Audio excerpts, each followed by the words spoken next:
Something that totally gripes me is all of the ways we try to get quick fixes. So instead of sitting with our feelings and processing them, we run to the doctor, whine about it, turn ourselves into a victim, and get an antidepressant. That antidepressant has side effects. I took them myself, wrecked my gut. Not only did I wreck my gut with antidepressants, I wrecked my gut with antibiotics. And when you damage the lining of your gut, you can't assimilate and process nutrients correctly.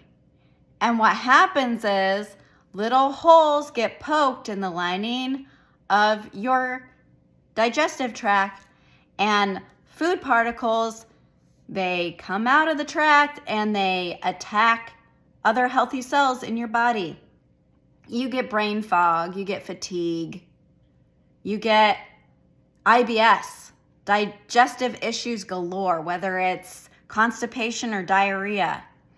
Foods that should be good for you cause you all kinds of problems.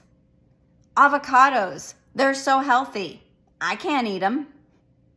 And it's because I numbed myself with medication, alcohol, really crappy food, worked jobs that were not good for me, stayed in relationships that were not loving, that were codependent.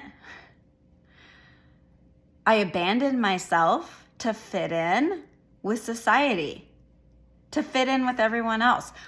But that doesn't work. When you're a sensitive soul who is aware of the illusions and the ridiculous lies that are everywhere, you can't maintain that facade. You end up having a dark night of the soul. More than one, as was the case for me. I had multiple, until I surrendered. Nothing worked anymore. The alcohol stopped working. The shopping stopped working. I'm not going to fill the void in my heart with a new pair of shoes or jeans or whatever it is. It's just not going to happen. The joy is fleeting because it's a material object. And material objects are temporary. And the thing is, everything in this life is temporary and is constantly changing. And it's that truth that people try to run from. But you can't run from it. That is the universe that we live in. We live in a constant ebb and flow. And that's emotions. They ebb and they flow. There's no reason to run from them because they're not going away. You're kidding yourself if you think that you can slap a Band-Aid on it, push it down, forget about it. It will keep coming back up. It will resurface, manifest itself in another form until you face it.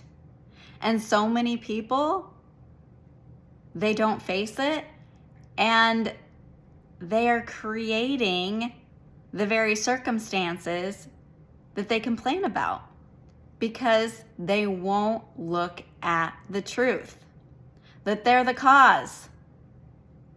Reality is the effect.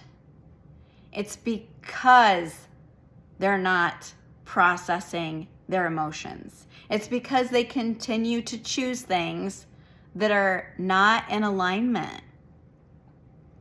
They keep lying to themselves and lying to others. So you see, the answer is very simple.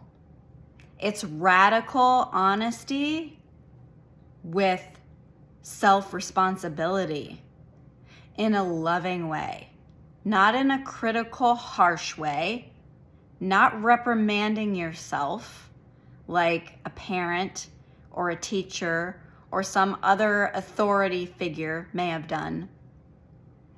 It's going to those places and seeing where you were taught and told things that were not true.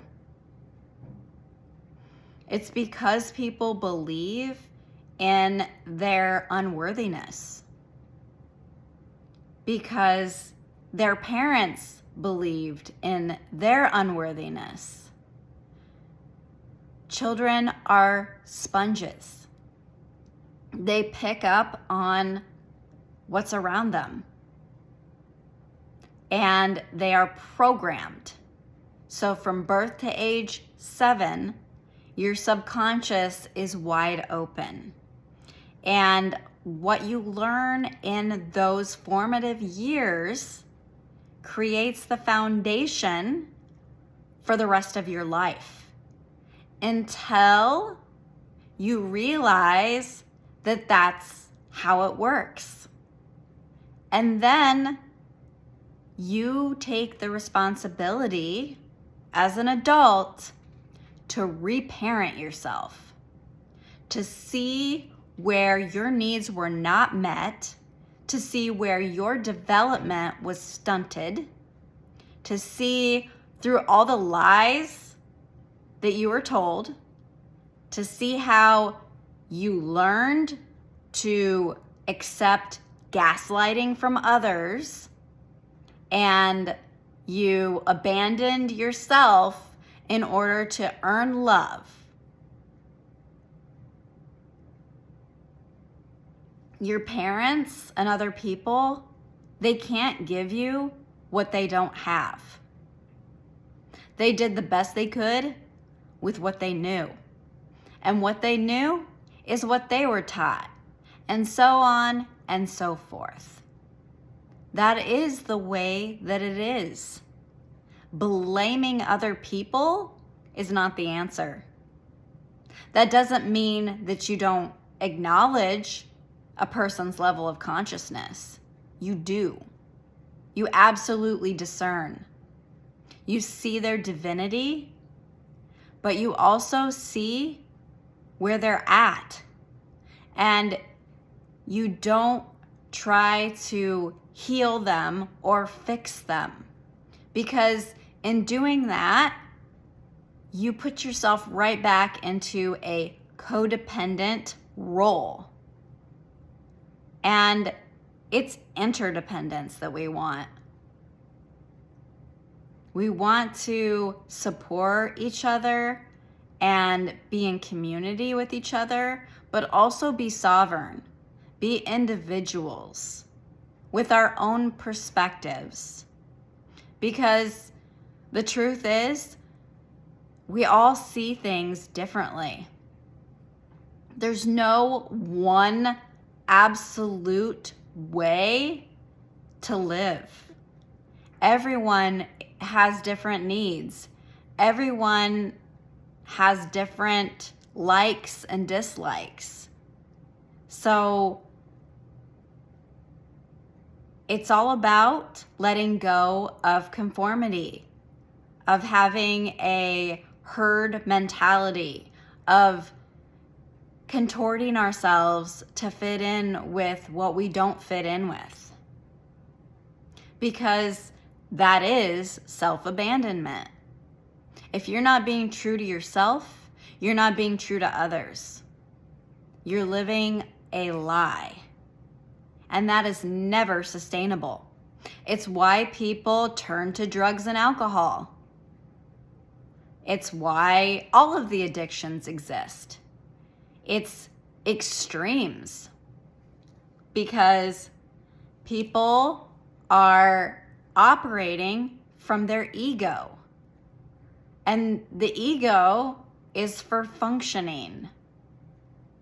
It's for getting yourself up in the morning, dressing yourself, feeding yourself, all of the self-care things.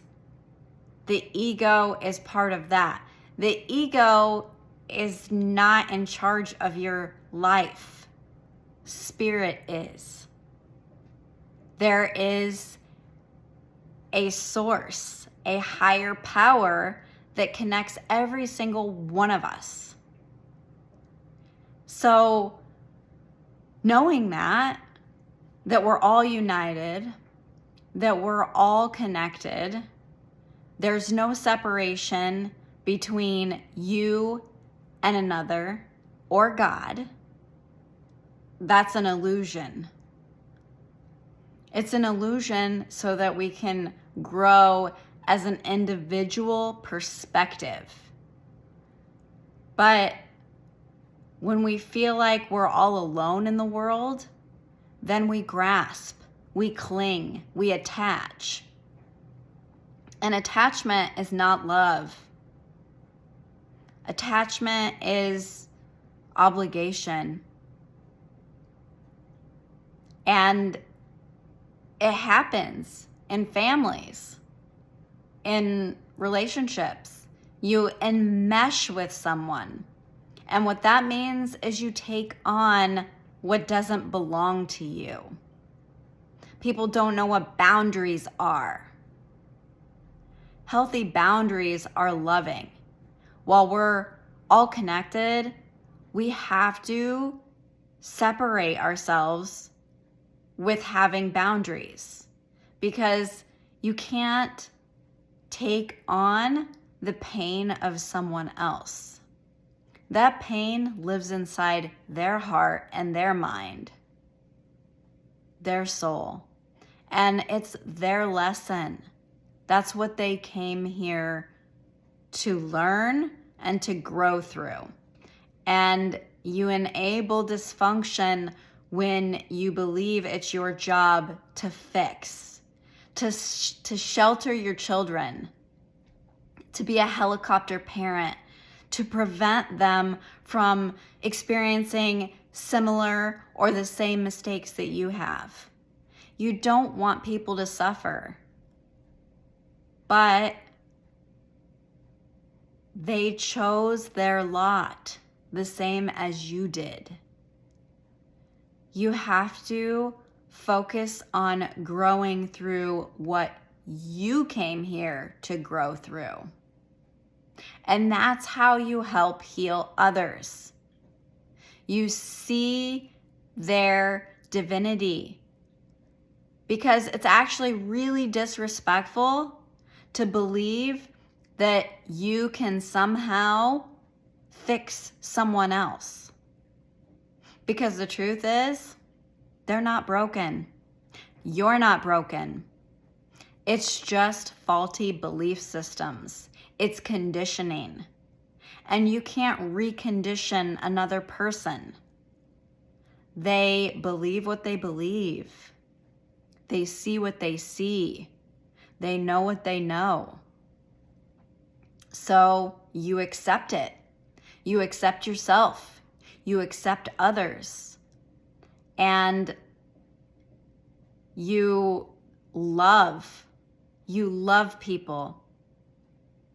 And oftentimes, the people you love the most are the people that are the worst for you. They don't have the capacity to return that love. And that's a lesson. That's the abandonment wound. Because they're not here to fulfill you or fill voids within you either. Every single person has to be able to put their relationship with God first. You can't have healthy relationships otherwise. It's always going to be dysfunctional. So give up on the notion that there's anything you can do for the suffering of someone else. The only thing you can do is send them love, send them compassion, send them understanding. But you don't continue to give to people who are not willing to be responsible for themselves.